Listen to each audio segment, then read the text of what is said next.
ইসলামপুরের ময়দানে হাজার হাজার হাজার হাজার এত মানুষ, এর টাকাওয়ালারা যদি এতগুলো মানুষ এই ইসলামপুরের কোনো মাঠে জমা করতে চাইতো, কত পেরেশানি তার মাথায় আসতো। এই মানুষগুলোরে আসা যাওয়ার ফ্রি গাড়ি দেওয়া লাগতো, বসার জন্য ভিআইপি ব্যবস্থা, এরপরে ফাঁকে ফাঁকে নাস্তা, নাস্তা না দিলে আবার চেয়ারের বাড়ি। আবার এই মানুষগুলো সব টাকা দিলেও এই জান্নাতি মানুষ এই প্যান্ডেলে আসতো না। এলাকার যত গাঞ্জাখোরেরা সব এসে হাজির হইতো, আর এখানে সব জান্নাতি মানুষ, দাড়িওয়ালারা, আলেম ওলামারা নিজের টাকা দিয়ে ভাড়া দিয়ে এখানে আসছেন। বসার বিছানাটাও ভালো না, দুনিয়াতে এর থেকে নিম্ন বিছানার নাই। অনেকে জায়গা না পায় দাঁড়ায় বসে আছে, কেউ বসে আছে, কে বড় কে ছোট, কে আলেম কে মূর্খ, কে ধনী কে গরিব, কোনো ভেদাভেদ নাই, চুপচাপ বসা। এতগুলো মানুষের নিয়ন্ত্রণ করার জন্য কত পুলিশের প্রয়োজন হইতো, কিন্তু এত মানুষ এখানে আসছে, কোনো পুলিশের পেরেশানিও নাই, প্রশাসন লাগলো না, মানুষ সব ঠান্ডা ভাবে বসে আছে। আমার মনে হয় আমি যদি জিজ্ঞাসা করি, প্রত্যেকটা মানুষের পেটে এখন ক্ষুধা, রাত্র অনেক বেড়ে গেছে। গ্রাম অঞ্চলের মানুষ এত রাত সজাগ থাকে না, 7:30টায় এসা বইরা তাড়াতাড়ি ঘুমায়া যাইতো, এক ঘুম হইয়া যাইতো। কিন্তু এখানে ক্ষুধা নিয়েও কোনো কষ্ট নাই। আমি যদি জিজ্ঞাসা করি এই ফালাই বাবারা কতক্ষণ থাকবেন, আমার মনে হয় সবাই কলিজা দিয়া বলবে, হাফিজ ভাই ফজর পর্যন্ত যদি রাখে আমরা কেউ যাব না। এটা কেমনে সম্ভব? এরে আল্লাহ মেধা দিছে। ও যুবক, ও বিন্দু বাবাজি, একটু চিন্তা করো,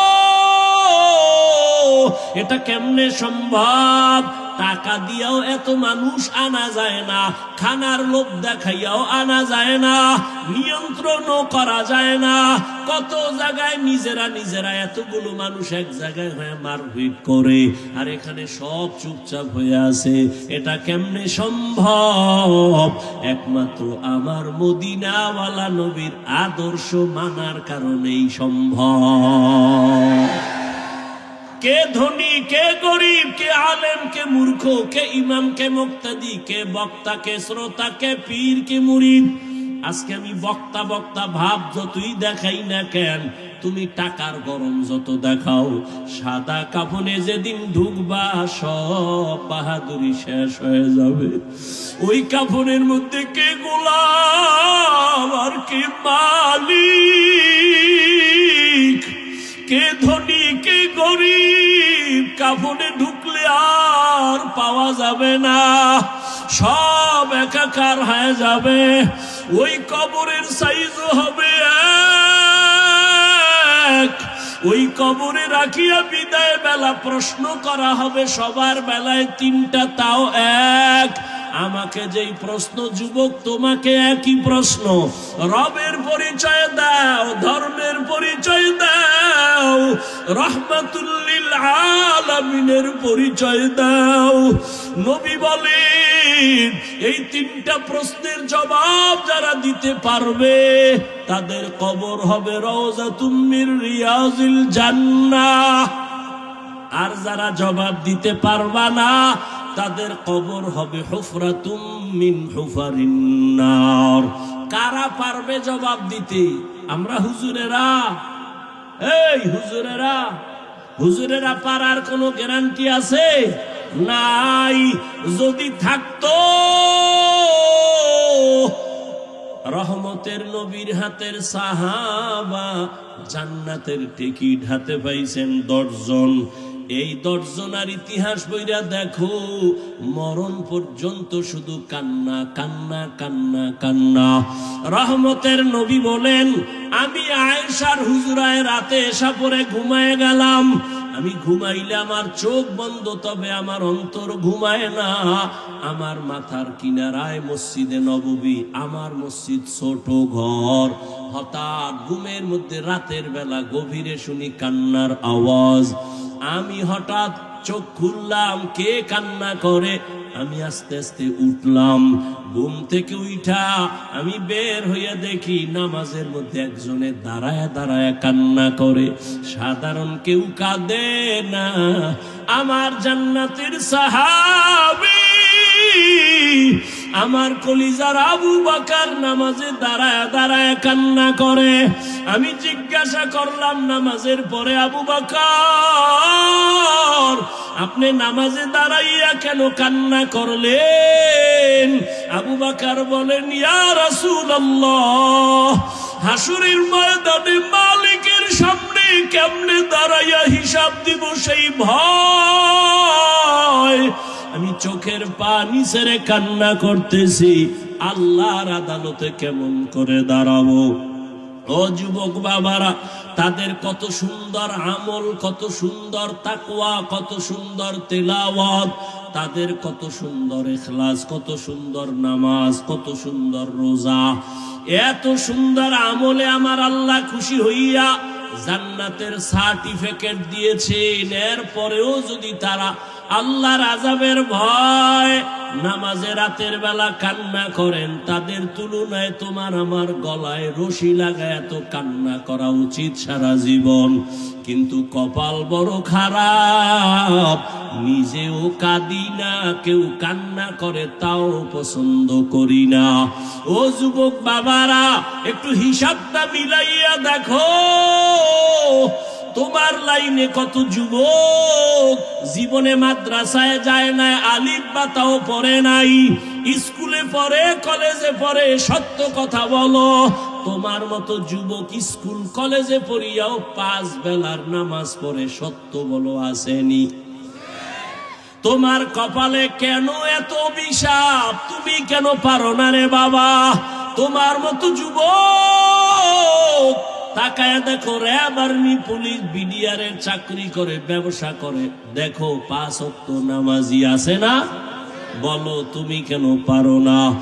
রহমতের নবী বলেন, মাইয়াজমান লিমা বাইনা লাহিয়াইহি ওয়া মা বাইনা রিজলাইহি আজমাল্লাহুল জান্নাহ। নবী বলেন, হে উম্মত, 2 জিনিসের হেফাজতের জিম্মাদারি যদি তুমি নাও, আমি নবী তোমাকে জান্নাতে নেওয়ার জিম্মাদারি নিব। কয় জিনিস? প্রথম হলো জবানের কন্ট্রোল করো, হেফাজত করো। দ্বিতীয়, লজ্জাস্থানের হেফাজত করো। এই 2টা জিনিসের হেফাজত যদি করতে পারো, আমি নবী তোমাকে জান্নাতে নেওয়ার জিম্মাদারি নিব।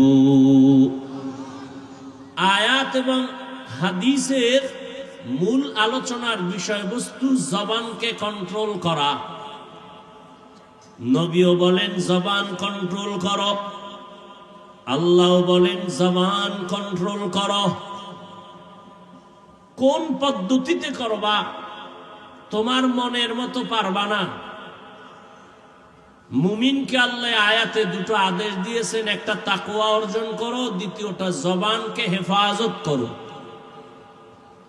যদি করতে পারো, নগদ 2টা পুরস্কার।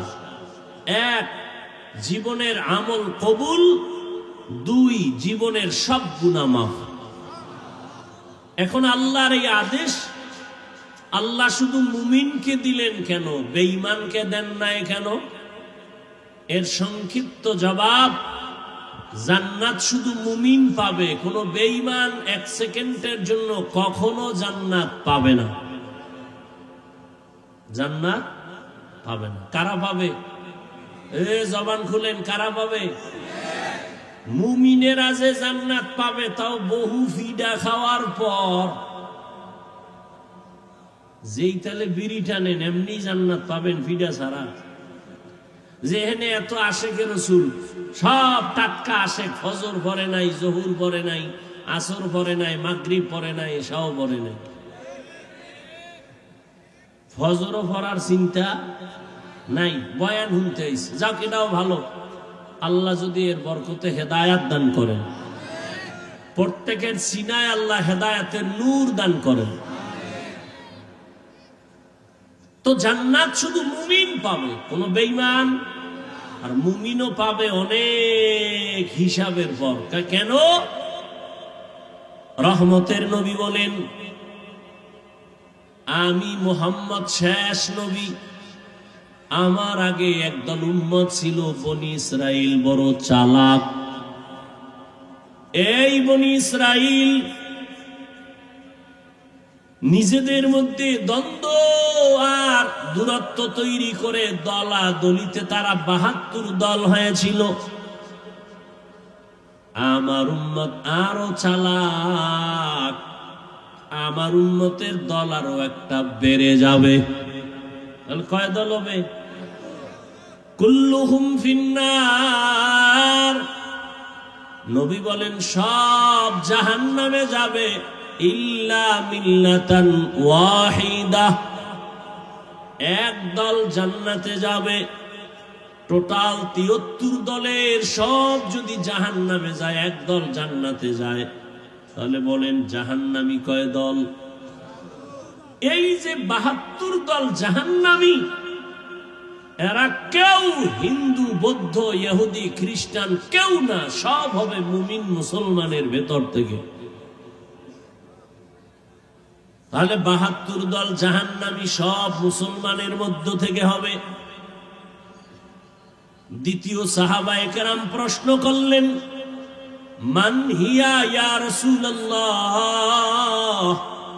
হে পয়গম্বর, যেই দলটা জান্নাতে যাবে ওই দলের পরিচয় কি? রহমতের নবী বলেন, মা আনা আলাইহি ওয়া আসহাবি। নবী যদি বলতেন, এই খেয়াল করেন, নবী যদি বলতেন আমাকে যারা মেনে চলবে তারা জান্নাতি হতো, কিন্তু নবী এতটুকুই বলেন নাই। নবী বলেন যারা আমি মুহাম্মদের আদর্শ আর আমার হাতে গড়া সাহাবায়ে কেরামের আদর্শ যারা মেনে চলবে তারা জান্নাতি। কি বুঝলাম? এ জমিনে যারা বলে আমরা নবী মানি, মুহাম্মদ মানি, সাহাবাদের মানি না, এরা মুসলমান হলেও ৭২ দল জাহান্নামীদের অন্তর্ভুক্ত। তুকু যাও সুন্নতে আহমদ কুজা বা মুহাম্মদ কৈবুয়াদ নিসবতরা মান আহাব্বা সুন্নতি কওলে রসুল মজদায়ে কানা মাই হাম কুন কবুল। তাহলে শুধু নবী না, সাহাবাও, সাহাবায়ে কেরামদেরও মানা লাগবে। যারা সাহাবায়ে কেরামের বিরোধিতা করে ইশারা ইঙ্গিতে তাদের চিহ্নিত করে নাও। এ যদি হুজুরও হয়, মুসলমানও হয়, তবে ৭২ দল জাহান্নামীদের দলভুক্ত। জান্নাত শুধু মুমিন পাবে, এজন্য আল্লাহ মুমিনকে বললেন আল্লাহকে ভয় কর, জবানকে হেফাজত করো। যদি করতে পারো 2টা পুরস্কার তোমাকে দেওয়া হবে। জীবনের সব আমল কবুল, জীবনে যত গুনাহ করবা সব আমি মাফ করে দিব। 1 নাম্বার আদেশ আল্লাহকে ভয় কর, দ্বিতীয় হলো জবানকে কন্ট্রোল করো। আল্লাহ জবানকে হেফাজতের কথা কেন বললেন? কান হেফাজত করো কেন বলেন নাই? চোখ হেফাজত করো এখানে কেন বলেন নাই? হাত হেফাজত করো কেন বলেন নাই? চোখ হেফাজত করো কেন বলেন নাই? জবানকে হেফাজত করো কেন বললেন? এর কারণ হলো পুরা দেহের মধ্যে আপনার আমার জিহ্বা, জবান হলো মারাত্মক একটা বড় অস্ত্রের নাম। হাদিসে পাকে রহমতের নবী বলেন, প্রতিদিন সকালবেলা অঙ্গ প্রত্যঙ্গ গুলো জিহ্বা থেকে পানা চায়, ও আল্লাহ জিহ্বার অত্যাচার থেকে পানা দাও। জবানে জানি আবার কোন কথা বলে পেছ লাগায় দেয়, আর আইসা হামলা শুরু হয় হাতের উপরে, চোখের উপরে। অঙ্গ প্রত্যঙ্গ গুলো আল্লাহর কাছে পানা চায় জবানের খারাপ আচরণ থেকে। এই জবান এমন একটা অস্ত্র, বেলেটের মতো চতুর্পার্শ্বে তার ধার, বেলেটের চারপার্শ্বে ধার, যেদিকেই মারে ওদিকেই কাটে। বলে জিহ্বাটাও এমন। কয় কেমন?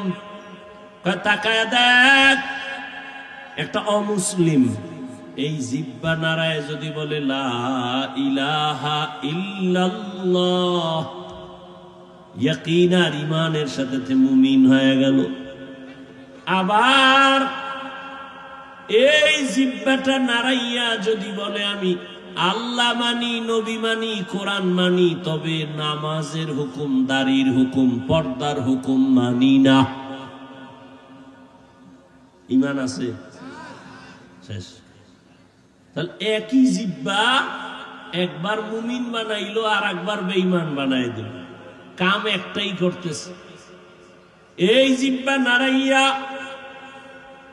অপরিচিত একটা মেয়েকে যদি সাক্ষীর সামনে বলে তুই আমার স্ত্রী, আমি কবুল করে নিলাম, অপরিচিত মেয়েটা তোমার আপন সঙ্গিনী হয়ে গেল। আবার এই একই জিহ্বা নারায় যদি বলো আপন বউকে বলো তালাক, আছে? তোমার জীবনের আপন সঙ্গিনী বিদায়, বিচারকের চেয়ারের মধ্যে বসিয়া বিচারক যদি জিহ্বা নারায় ডান দিকে তাকায়া ফাঁসির আসামিকে বলে তোকে মুক্তি দিয়া দিলাম, ফুলের মালা পরে বাড়ি যাবে। আবার এই বিচারক একই জিহ্বা নারাইয়া যদি বাম দিকে তাকায় বলে নিরপরাধের বলে ধর, নিরপরাধ ব্যক্তির হাতে পুলিশের হ্যান্ডকাপ লেগে যাবে। জিহ্বা এমন একটা অস্ত্র, এই জবানের কথার দ্বারা প্রমাণ হবে আমি ভালো না খারাপ। এই জবানই আমাকে পরিচয় দেয় আমি মুমিন না বেঈমান। আমার হাত পরিচয় দিবে না, চোখ পরিচয় দিবে না আমি মুমিন কিনা। আমার জবানের কথা পরিচয় দিবে আমি ভালো বংশের নাকি খারাপ।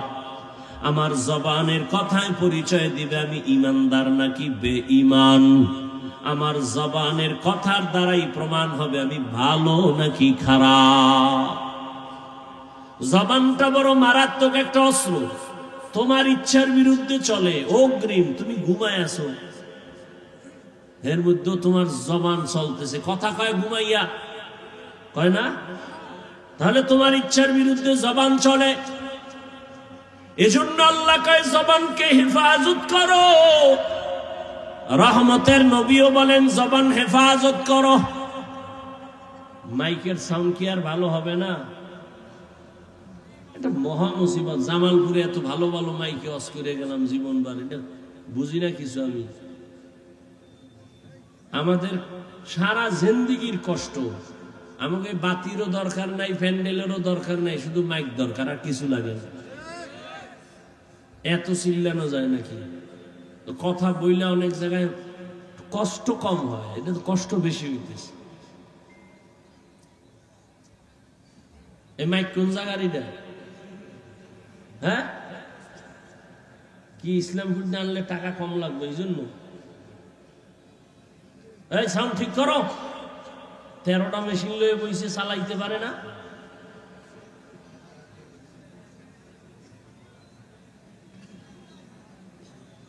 আল্লাহ পাক কবুল করেন।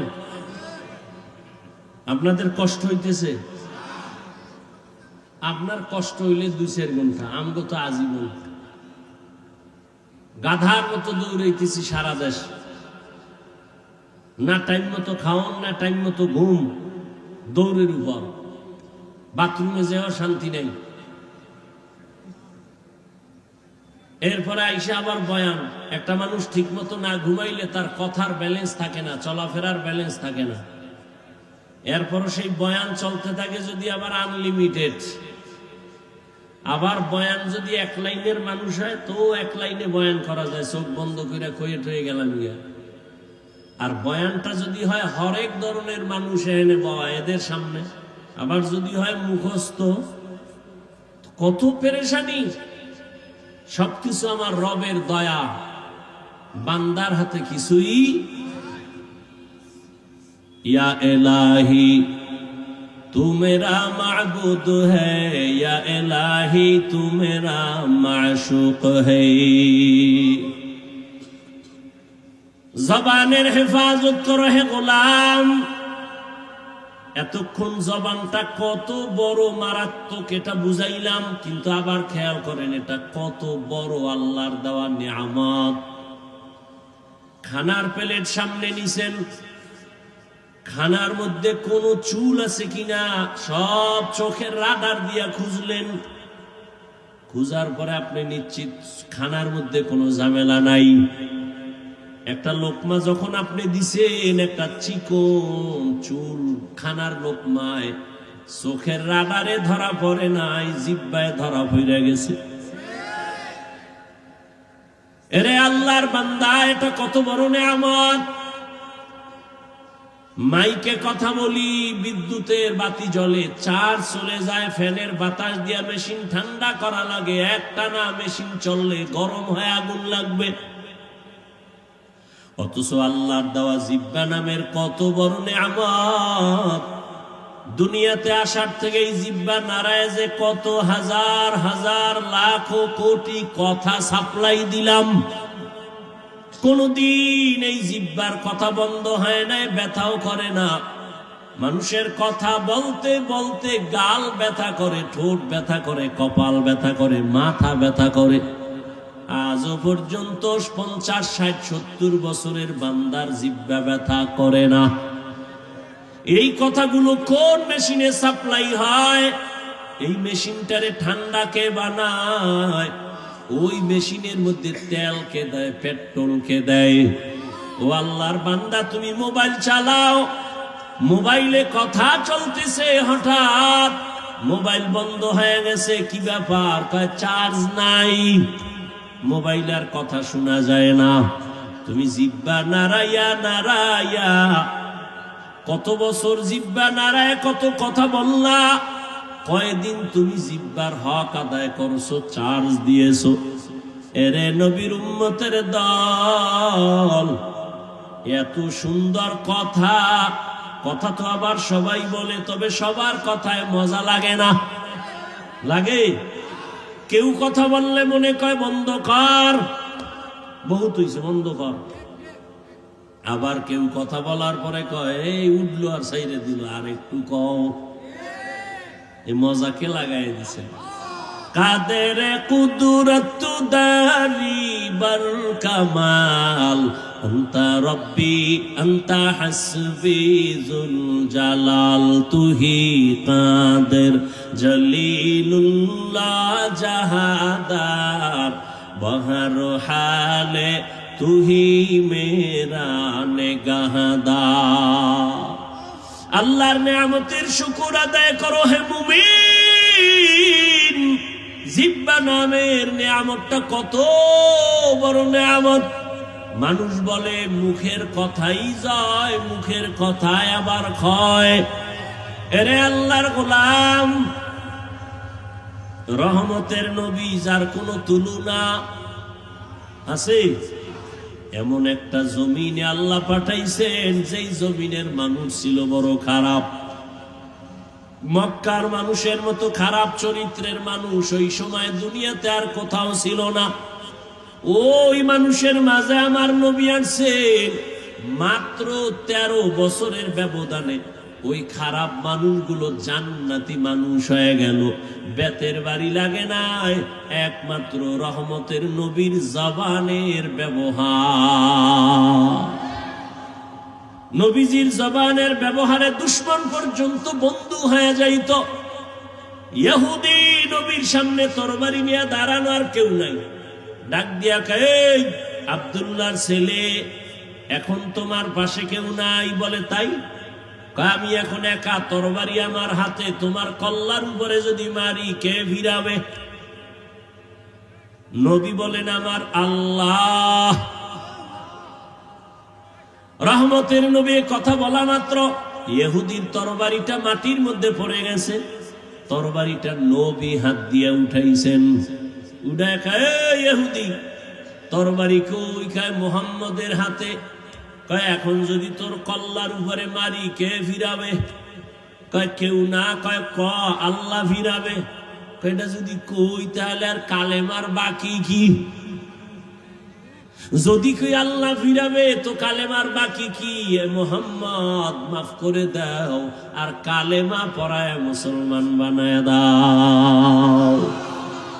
ইমামুল আউয়ালিন আল আখিরিন বহরে সাদকা রাহমাতাল লিল আলামিন সাইয়্যিদুল কাউনাইন খাতমুল মুরসালিন আখির আমদ বুদে ফখরুল আউয়ালিন।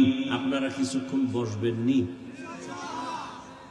না? ব্যারাম কিছুক্ষণ পরে আবার বিড়ি টানার নেশা। হ্যাঁ, আসলে বিষয় কি জানেন? এখানে আসতেও কপাল লাগে, এখানে বসতেও কপাল লাগে, মোনাজাত দিয়া মা বাবার জন্য দোয়া কইরা যাইতেও কপাল লাগে। সবার কপাল তো আর ভালো না। অনেকে আসছে ইসলামপুরে যায় কিন্তু এই ইসলামের মধ্যে ঢুকে নাই। কই মহিলা প্যান্ডেল তাওয়াফ করে আর দোকানে বয়ে বয়ে আড্ডা দেয় আর তাজা তাজা কবিরা গুনাহ করে।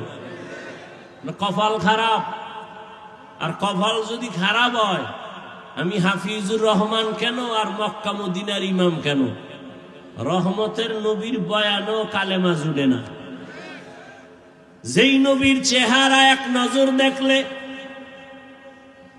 ঈমানের সাথে জান্নাত ওয়াজিব, যেই নবীর চেহারা মুবারক এক নজর দেখলে পেটের ক্ষুধা নিবারণ হয়, ওই নবীকে 13 বছর দেখলো, বয়ান শুনলো, কালেমা কপালে আসলো না। কে? আবু জাহাল, এর নাম কফা। আর অন্যদিকে 27 বছরের যুবক তরবারি নিয়ে যায় নবীকে জবাই করবে।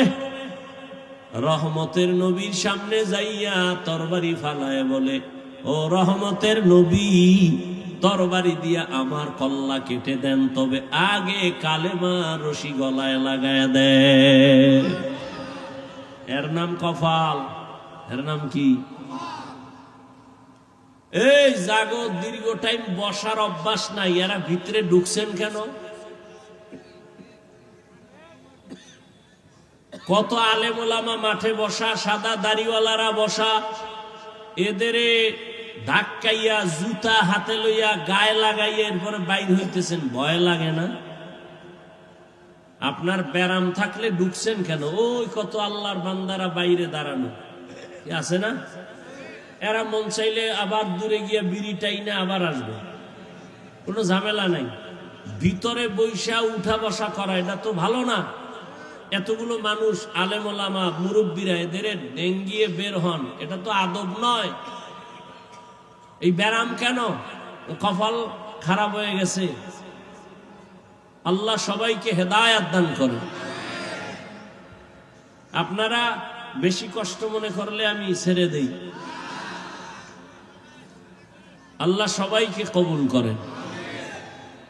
তাহলে কেউ উঠবেন না তো? ইনশাআল্লাহ উঠবেন না তো উঠবেন না। কেউ উঠতে চাইলে উঠতে দিবেন না। 2-3 জনে আসতে তারে শোয়ায় ফেলাইবেন জায়গা, যে তুই মোটামুটি ঘন্টা 2 ঘুমা। ওরে আর মাথা উঠে দিবেন না। যাও, আন্দোলন হয়েছে 5 তারিখ, আর একটা আজকে হয়ে যাও। স্বাধীনতাতে এখনো শেষ হয় না। কি জামালপুর ইসলামপুরের মানুষ কি দেশ স্বাধীন না? দেশ স্বাধীন। দেশ স্বাধীন হলে চট্টগ্রামে আইনজীবীর গলায় ছুরি চালায় কে? মুসলমান তো স্বাধীন বলে চিৎকার দিবে স্বাধীন। এই জমিনের মধ্যে উলামায়ে কেরাম সিনা টান করে কথা বলবে, কোন সুদখোর বেনামাজির অনুমতি লাগবে না যেদিন। এই থামো, আবার যখন লাগবে রেডি থাও, ওই মাঠে নামা লাগবো। কারণ আন্দোলন মুসলমান একবার করে না, বারবার। জালেমের বিরুদ্ধে আন্দোলন চলবেই। জীবন একবার দেয় না মুসলমান, বারবার। জালেমের বিরুদ্ধে ইসলামের পক্ষে। কথা ঠিক না? আল্লাহ সবাইকে কবুল করেন। কোন সান্দুকে আর জুলুম করার সুযোগ দেওয়া যাবে? কাফনের কাফন কিনে রেডি রাখো, ডাক আসলে ময়দানে অবতীর্ণ হতে হবে। তুমি যতই বন্ধু বান্ধব তালাশ করো, বলছি না সব ধান্দাবাজ আর চান্দাবাজ, একমাত্র তোমার কলিজার আপন বন্ধু নিঃস্বার্থ উলামায়ে কেরাম। অতএব উলামায়ে কেরাম ডাক দিলে আবার ময়দানে আসতে হবে, কোন ব্যক্তির জন্য না, আল্লাহর দ্বীনের জন্য। আল্লাহ সবাইকে কবুল করেন। কোন আলেমের সাথে কোনো বেয়াদবি চলবে? আমি একটু আগে এক জায়গায় বয়ান করেছি, সেদিন ঢাকায় বলছি, যারা আলেমদের সাথে বেয়াদবি করবে তাদের লিস্টি দাও। ইমামের সাথে, মাদ্রাসার কোন শিক্ষকের সাথে, কোন বক্তার সাথে উল্টা পাল্টা করলেই তাদের লিস্টি আমাদেরকে দাও। ঢাকার থেকে আবার আলেমদেরকে নিয়ে বসে আবার আন্দোলনে, জালেমের বিরুদ্ধে ময়দানে আবার নামতে হবে। কোন মাস্তানি চলবে? এদেশে আলেম ওলামা কম, মাদ্রাসা কম, কেউরে দরকার নাই। আমরা শুধু আলিয়াও লাগবে না, আমরা কওমি মাদ্রাসার হুজুর আর ছাত্র যদি রাস্তায় নামি, পলানেরও জায়গা পাইতো না। প্রত্যেকটা নাস্তিক আর বেয়াদব ওলামায়ে কেরামের অনুমতি ছাড়া কথা বলার সাহস পাবে না। আল্লাহ সবাইকে হেদায়েতের দৌলত দান করেন। শিয়ালের হাতে মুরগি দিয়ে কয় 3 দিন আমানত, শিয়াল পণ্ডিত কয় দোয়া ওসাই মাফ ওসাই, জিন দেখানো মরাও পাইতে না। শিয়ালের হাতে মুরগি দিলে যা হবে, ধর্মের চাবি সুদখোর আর বেনামাজির হাতে দিলে তাই হবে। আল্লাহ হেদায়েত দান করুন। তো যে কথা বলতেছি, উঠা বসা করলে আমি মোনাজাত দিয়ে দেব। কথা বলতে অনেক কষ্ট হয়, সাউন্ডটা আমার মনের মতো পাই না, এই জন্য। তারপরে আপনাদের মোহাব্বতে বলতেছি, কারণ সবকিছুর ঊর্ধ্বে আপনাদের দোয়া। বক্তার এলেম আর আমলে বয়ান হয় না, জীবন মনে রাখবেন। এলেম আর আমলের বাহাদুরি দিয়া বয়ান হয় না, বয়ান হয় শ্রোতাদের অন্তরের মোহাব্বত আর আকর্ষণের উপর। আর রহমত কার? জোরে বলেন। ইয়া আইয়ুহাল্লাযীনা আমানুত্তাকুল্লাহা ওয়া কুলু কাওলান সাদীদা। এ মুমিন, আল্লাহকে ভয় করো, জবানের হেফাজত করো। জবান বড় দামি একটা অস্ত্র, আল্লাহ পাকের অন্যদিকে বড় নেয়ামত। এই জবান হেফাজত কেমনে করবা? তোমার ইচ্ছার বিরুদ্ধে জবান দৌড়ায়। হাত যদি অন্যায় করে রশি দিয়া পেঁচাও, বেঁধে রাখো, আর অন্যায় করতে পারবে না। পা যদি অন্যায় ভাবে হাঁটে, পাও 2টা বেঁধে দেওয়ার হাঁটতে পারবে না। কান যদি অন্যায় আওয়াজ কানে নেয়, পট্টি লাগায় দাও, কান হেফাজত হয়ে যাবে। ভালো করে বুঝো, চোখ যদি অন্যায় কিছু দেখে, চোখের সামনে কালো আয়না লাগায় দাও, দেখবে না। বুঝেন, ভালো করে বুঝেন। হাত অন্যায় করলে বাধা যাবে, হেফাজত করা যায়, কন্ট্রোল করা যায়। কান অন্যায় করলে কন্ট্রোল করা যায়। চোখ অন্যায় করলে পট্টি লাগাও, আয়না লাগাও। কিন্তু জবানটা যদি অন্যায় করে বারবার, এটারে আটকাইবেন কেমনে? রশি দিয়া বাঁধা যাবে, কষ্টে লাগানো যাবে। জিহ্বা কেমন একটা বড় আল্লাহর অস্ত্র, এখানে কষ্টে পেয়ে ধরে না। ধরে? সুপারগুলো ধরবে? ধরবে না। তো জবানটারে কেমনে কন্ট্রোল করবেন? মুখের উপরে কষ্টে লাগাবেন? কয় না। এবার আল্লাহ দয়া করে একটা পরামর্শ দিতেছেন, ও বান্দা, আমি জানি, তোর থেকে বেশি জানি। হাতেরে আটকাইতে পারবি, কান আটকাইতে পারবি, চোখ আটকাইতে পারবি, পা পারবি, কিন্তু জবানটারে তুই দুনিয়ার কোনো রশি দ্বারা বাঁধতে পারবি না।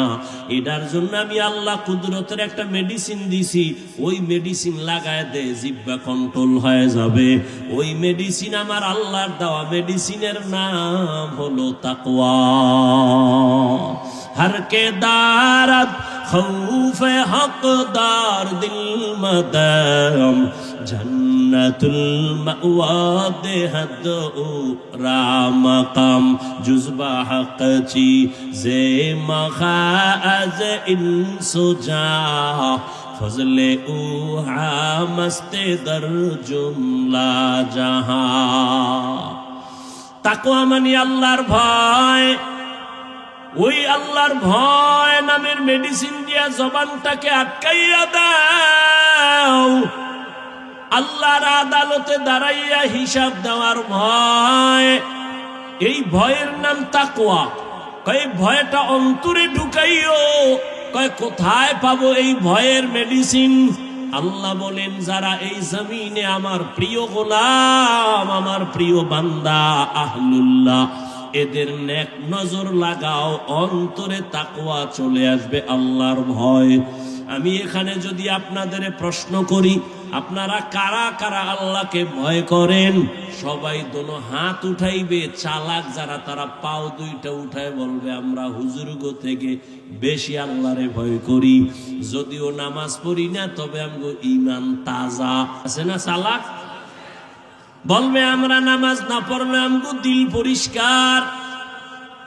সবাই বলবে আমি আল্লাহকে ভয় করি। আমিও বলি আমি আল্লাহকে ভয় করি। তুমি নামাজ বাদ দিয়ে বলো আল্লাহকে ভয় করি, আর আমি নামাজ ঠিক রেখা বলি আল্লাহকে ভয় করি। আসলে আল্লাহর ভয় কি জিনিস সেটার হাকিকত এখনো জানি না রে বাবা। আল্লাহর ভয়ের হাকিকত উদাহরণত এমন বলি, একটা সন্তান মা বাবাকে ভয় করে বলে তার প্রমাণ, সন্তান মা বাবার সামনে কখনো অন্যায় করে না। কেন? শাস্তির ভয়। ঠিক একটা শিক্ষকের ছাত্র ভয় করে, তার প্রমাণ ছাত্র শিক্ষকের সামনে অন্যায় করে না, শাস্তির ভয়। ঠিক এই জমিনে যেই বান্দা, যে বান্দি আল্লাহকে ভয় করবে, ওই বান্দা গলায় ছুরি লাগাবে, দাড়ির মধ্যে ছুরি লাগাবে না। हर के दारत खौफ हकदार दिल मदम जन्नतुल मअवा देहद रामकाम। আল্লাহর ভয় অন্তরে জমা করো হে মুমিন। কেমন আল্লাহর ভয়? রহমতের নবী বিদায়, আবু বকর সিদ্দিক রাদিয়াল্লাহু তাআলা আনহু খেলাফতের দায়িত্বে রাষ্ট্র পরিচালনা করতেছেন। একদিনের ঘটনা, তার স্ত্রী একদিন বলেন, ও খলিফাতুল মুসলিমিন, আমার একটু মিষ্টি খাইতে মনে চায়। আবু বকরকে বলতেছেন কোন সময়? যখন আবু বকরের আঙ্গুলের ইশারায় পুরা রাষ্ট্র চলে। টাকার অভাব আসেনি। বিবি বললেন একটু মিষ্টি খাইতে মনে চায়। আল্লাহর ভয় কাকে বলে? এবার স্ত্রীর কথা আবু বকর বলে, ও বিবি, মিষ্টি খাওয়ানোর মতো টাকা আমার কাছে নাই। এর নাম আল্লাহর ভয়। রাষ্ট্র পরিচালনা করতেছেন, টেলিফোন করলেই তো টাকার পাহাড়, কিন্তু আবু বকরের মতো গোলাম আল্লাহর ভয় নিয়ে বলে, ও বিবি, তোমাকে মিষ্টি খাওয়ানোর মতো টাকা নাই। ও পর্দার আড়ালের মা বোনেরা ভালো করে শুনেন। স্ত্রী কিছুদিন চুপ হয়ে গেল, কিছুদিন পরে আলাদা কিছু টাকা দিয়া বলে, ও খলিফাতুল মুসলিমিন, আপনার কাছে টাকা নাই মানলাম, আমি আলাদা কিছু টাকা দিলাম, এই টাকা দিয়া মিষ্টি এনে দেন। আবু বকর সিদ্দিক রাদিয়াল্লাহু তাআলা আনহু তিনি বললেন, এই বিবি, টাকা পাইলা কই? আপনারা জিগাইবেন নি বউরে? জীবনেও না। আমনে কইবেন সাব্বাস, এরম চুরি কইরা পারলে আরো দিও। এটাও বলে ঠিক আন্দাজি। আবু বকর বললেন, বিবি টাকা কই পেয়েছো? এবার বিবি কি কয় শুনেন। বিবি কয়, আপনি যে মাসে মাসে বেতন পান সরকারি কোষাগার থেকে, ওই বেতনের কিছু টাকা আমি বাঁচাইয়া জমা করছি। এবার দেখেন আবু বকর কি কয়, তাহলে তো বুঝলাম আমার বেতনের টাকার থেকে এই টাকাগুলো বাড়তি, এই টাকা না হইলেও তো সংসার চলে। তাহলে আগামী মাস থেকে বেতনের এই টাকা কমাইয়া নিব, এই টাকা কমাই নিব, আমার বেতনে এত টাকা লাগে না। এর নাম আল্লাহর ভয়। রামগো দেশের আল্লাহর ভয় দেখছেননি? সুইস ব্যাংকে আল্লাহর ভয়, 10 তলা বিল্ডিং, কোটি কোটি কোটি কোটি, কত হাজার কোটি খবর নাই। ও আল্লাহর বান্দা, আল্লাহর ভয় যতদিন না আসবে ততদিন পর্যন্ত বান্দার জীবনটা কন্ট্রোল করা সম্ভব হবে না।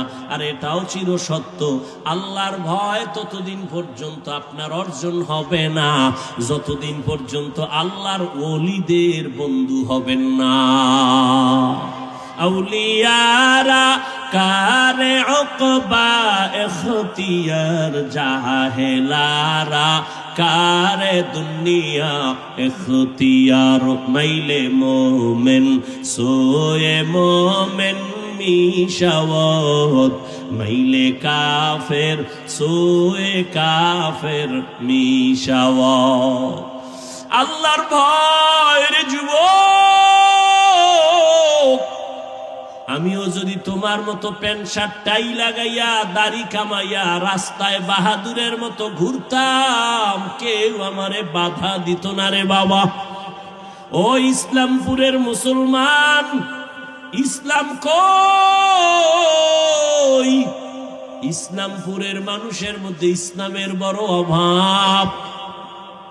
কি ঈমান আলী নাম রাখছে, তাজা বেঈমান, নাম হইল ঈমান আলী।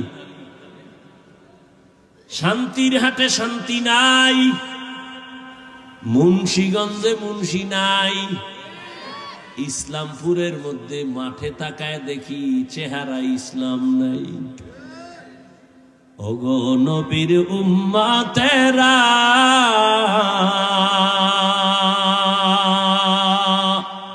হয়ে আজি দিশাহারা,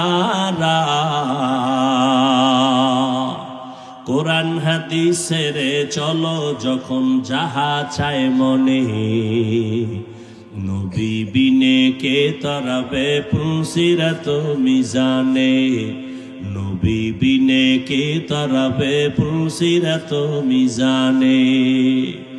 এরে নবীর উম্মতের দল, ও আমার কলিজার যুবক, কয়দিন আর হায়াত নিয়ে বাঁচবা এমন একটা দিন নাই যুবকের লাশের খবর নাই।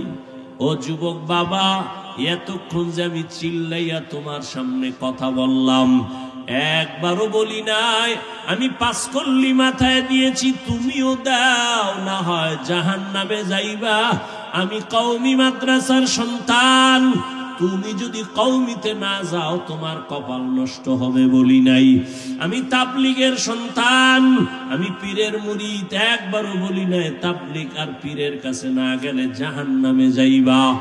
আমি তোমাদের কি বুঝাইতে চাই বাবা, আমি একথা বলি না হুজুর হও, পাগড়ি লাগাও, তসবিহ পড়ো না রে বাবা, এত ভয় পেও না। তুমি স্কুলে পড়ো, তুমি কলেজে পড়ো, তুমি চাকরি করো, তুমি ব্যবসা করো, তোমার জায়গায় থাইকা কেমনে তুমি মদিনার পথ ধরবা, জান্নাতের পথ ধরবা, এই কিছু পরামর্শ দেওয়াই হলো আমার কাজ। ও বাবা, পরামর্শ দিয়া যায়, নবীর তরিকা ছাড়া শান্তির কোনো পথ নাই। আজকে দেখো ইসলামপুরের ময়দানে হাজার হাজার হাজার হাজার এত মানুষ, এর টাকাওয়ালারা যদি এতগুলো মানুষ এই ইসলামপুরের কোন মাঠে জমা করতে চাইতো, কত পেরেশানি তার মাথায় আসতো।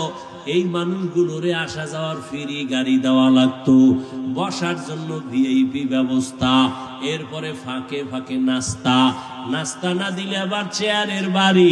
আবার এই মানুষগুলো সব টাকা দিলেও এই জান্নাতি মানুষ এই প্যান্ডেলে আসতো না। এলাকার যত গাঞ্জাখোরেরা সব এসে হাজির হইতো, আর এখানে সব জান্নাতি মানুষ, দাড়িওয়ালারা, আলেম ওলামারা নিজের টাকা দিয়ে ভাড়া দিয়ে এখানে আসছেন। বসার বিছানাটাও ভালো না, দুনিয়াতে এর থেকে নিম্ন বিছানার নাই। অনেকে জায়গা না পায়া দাঁড়ায় বসে আছে, কেউ বসে আছে, কে বড় কে ছোট, কে আলেম কে মূর্খ, কে ধনী কে গরিব, কোনো ভেদাভেদ নাই, চুপচাপ বসা।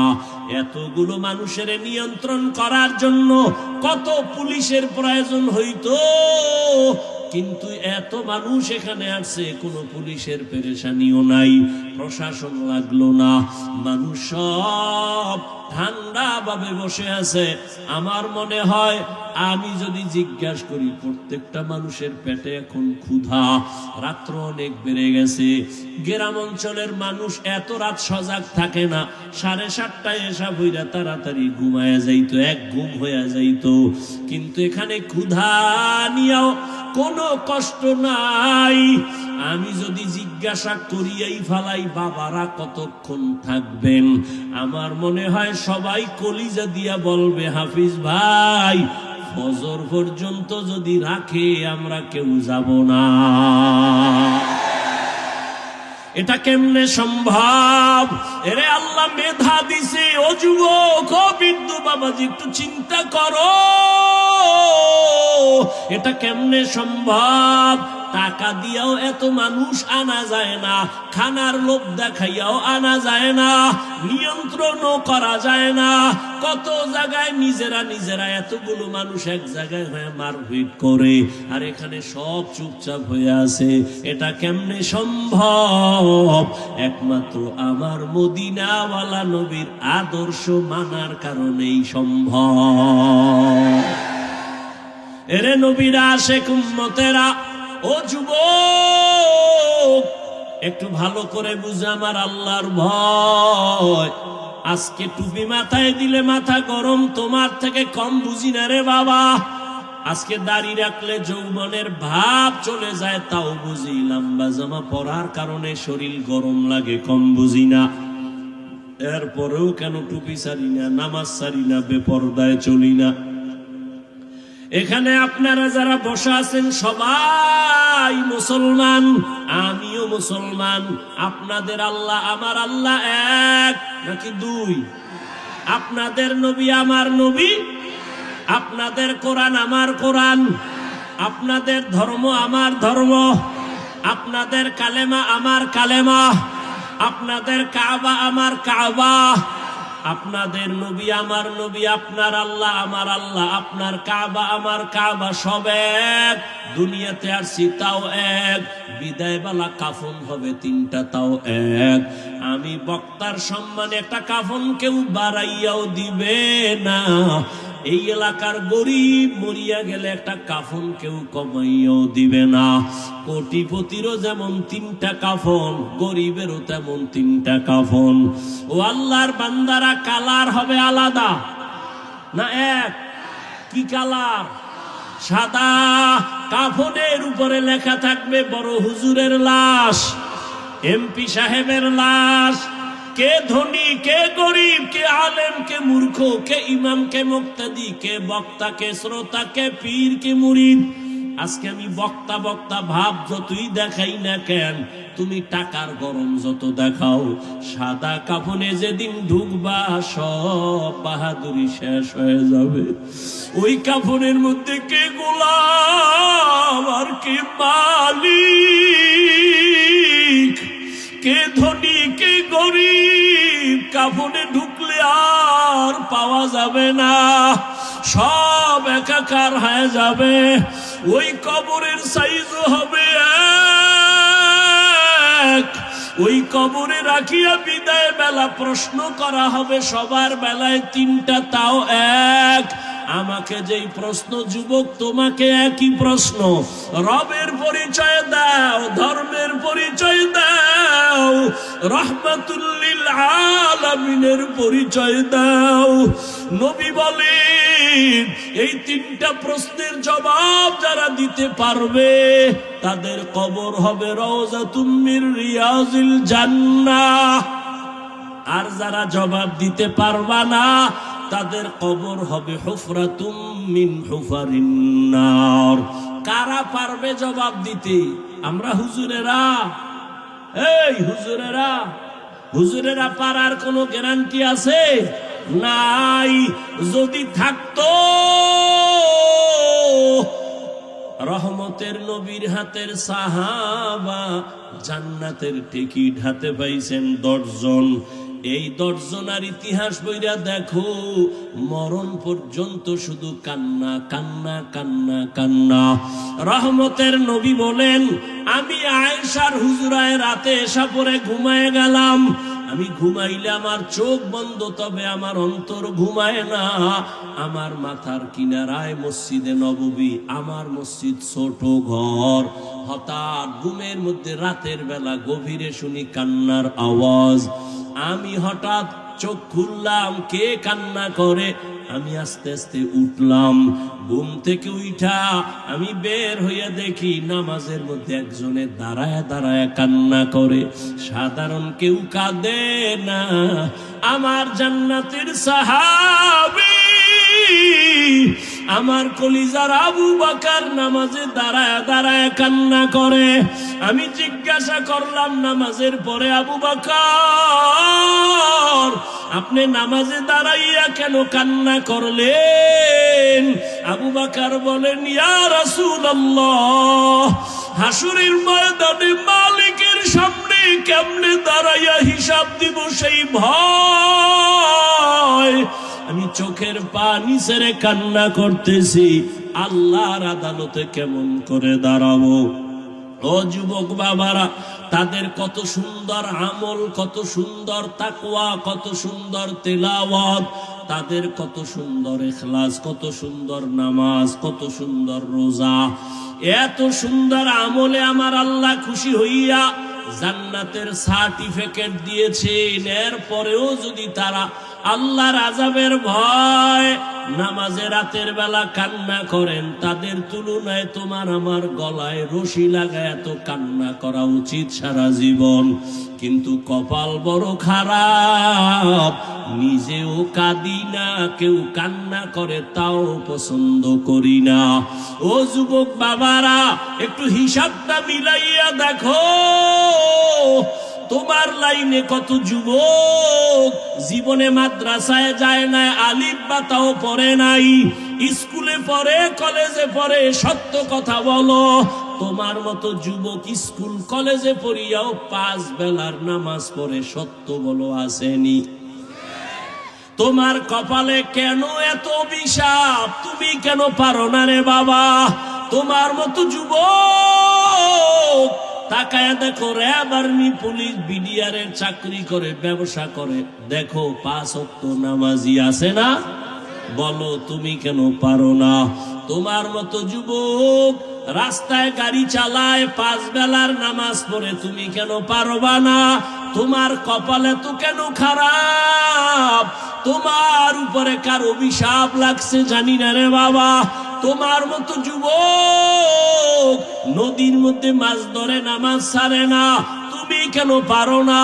তোমার মতো যুবক doctor, professor, engineer, OC, DC SP, 5 ওয়াক্ত নামাজি আছে, তুমি কেন পারবা না? মনে মনে ভাবছো হুজুরদের কথা মিথ্যা, কোরআন মিথ্যা। কি ভাবছো? মনে করছো তোরা অনেক উপরে উঠছো? এরে যুবক, বিপদে বিপদে কেউ হাসে কেউ কাঁদে, কিন্তু উলামায়ে কেরাম নবীর আদর্শ যারা মানে তাদের কোনো চিন্তাই নাই।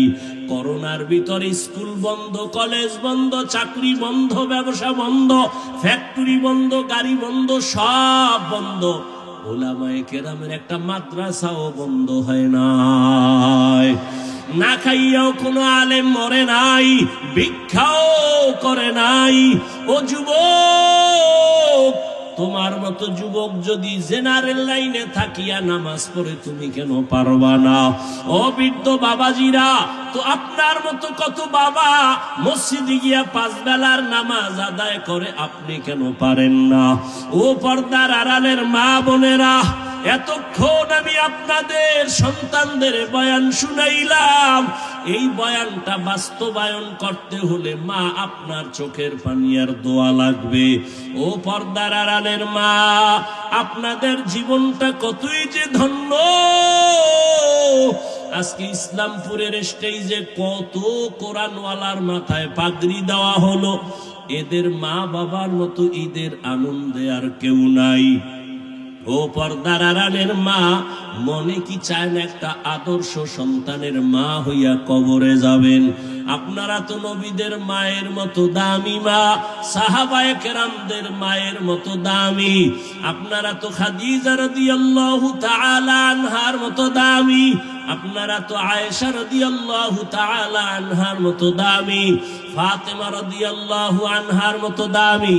আপনারা তো ইসমাঈল নবীর মা হাজেরা আলাইহা সালামের মতো দামি। আপনারা তো ঈসা নবীর মা মারিয়াম আলাইহা সালামের মতো দামি। এমন কি দুনিয়াতে আল্লাহর বড় দুশমন ফেরাউন, তার স্ত্রীর নাম কি? আসিয়া। কেমন আল্লাহর গোলাম বান্দি হয়ে গেলেন।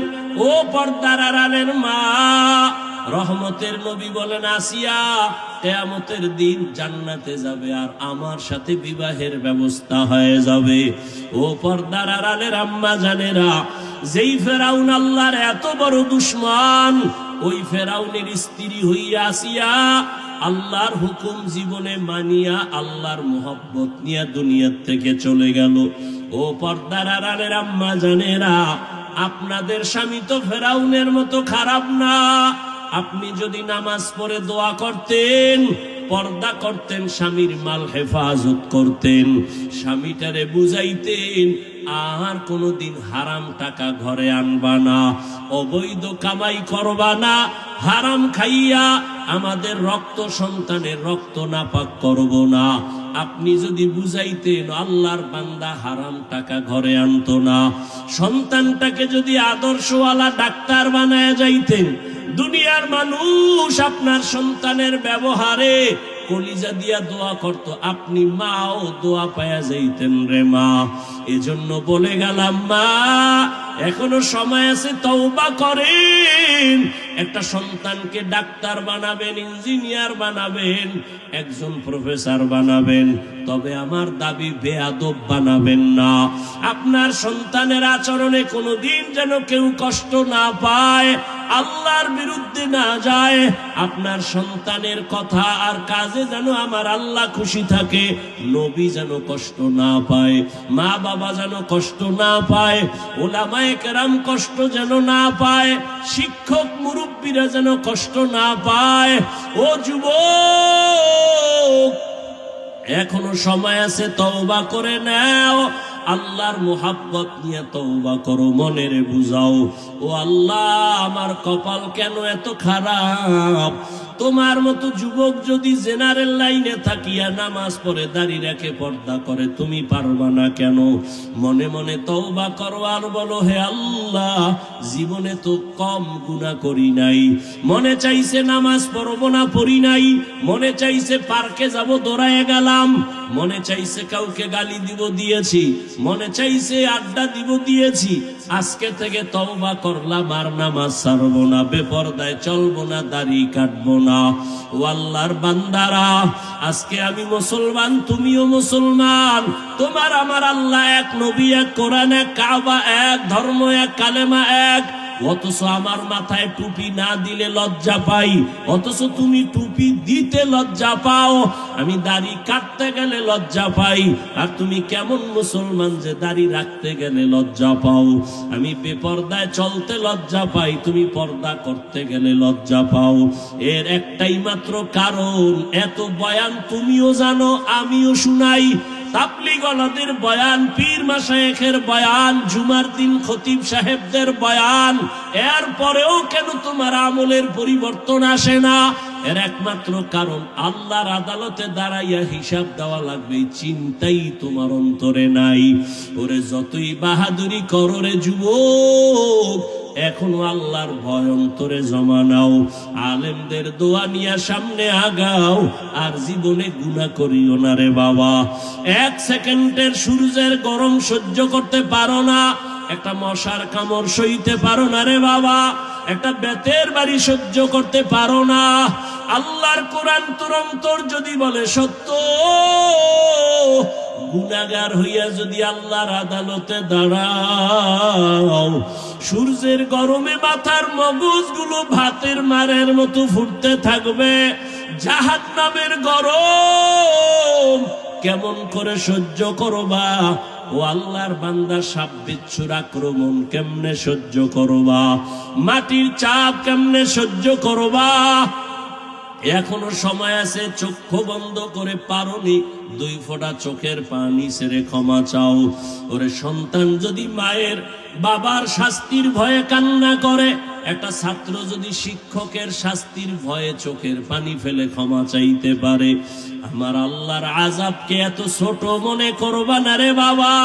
ওই আমার আল্লাহর আযাব বড় ভয়ঙ্কর, যেই ভয়ঙ্কর আযাবের কারণে আমার নবী পর্যন্ত কান্না করতেছিলেন।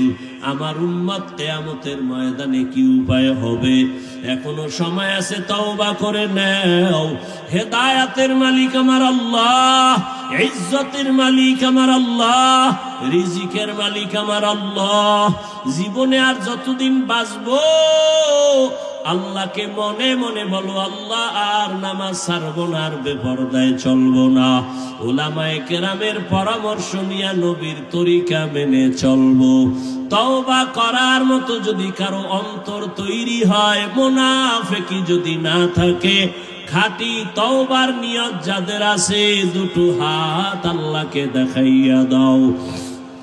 আয় আল্লাহ, আপনি হাতগুলো কবুল করে নেন, তওবা কবুল করে নেন। তওবার উপরে মজবুত হইয়া চলার মতো তৌফিক আমাদের দান করেন আল্লাহ। একজনের হাতও খালি ফিরাইয়া দিয়েন না রে মালিক। আয় আল্লাহ, গুনার কারণে আপনি বেজার হইয়া ফিরাইয়া দিয়েন না রে আল্লাহ। মেহেরবানি করে সবাইকে হেদায়েতের আলো দিয়া কবুল করে নেন, আমিন। আলহামদুলিল্লাহি রাব্বিল আলামিন, والصلاة والسلام على سيد الأنبياء والمرسلين وعلى آله وأصحابه أجمعين يا أرحم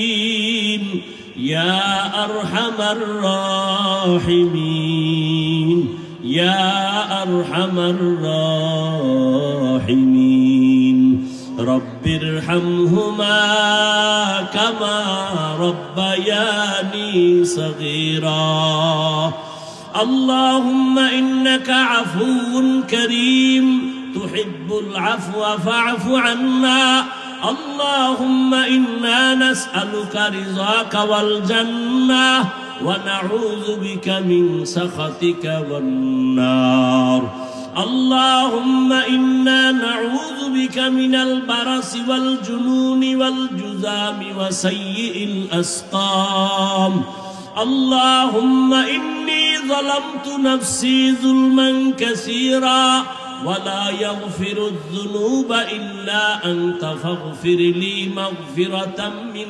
عندك وارحمني إنك أنت الغفور الرحيم আয় আল্লাহ, গুনার বোঝা নিয়ে আমরা আপনার দরওয়াজায় হাজির। কুদরতের নজর দিয়া তাকায় দেখেন, ইসলামপুরের ময়দানে আপনার গোলাম, ওলামায়ে কেরাম, মুরব্বী, হাজী সাহেব, ব্যবসায়ী, চাকরিজীবী, ছাত্র ভাই, যুবক, পর্দার আড়ালের মা বোনেরা, আয় আল্লাহ, দুনিয়াতে আসিয়া অনেক অন্যায় করে ফেলেছি রে আল্লাহ। আপনার দেওয়া নেয়ামত সব ভোগ করলাম, আপনার দেওয়া পানি, আপনার দেওয়া সূর্যের আলো, চাঁদের আলো, জমিনের ফসল, গাছের ফল, সব নেয়ামত ভোগ করিয়া আপনার হুকুম মানি নাই, নাফরমানিতে কাটায় দিয়েছি। ও আল্লাহ, তওবার নিয়ত করেছি আর আপনার নাফরমানি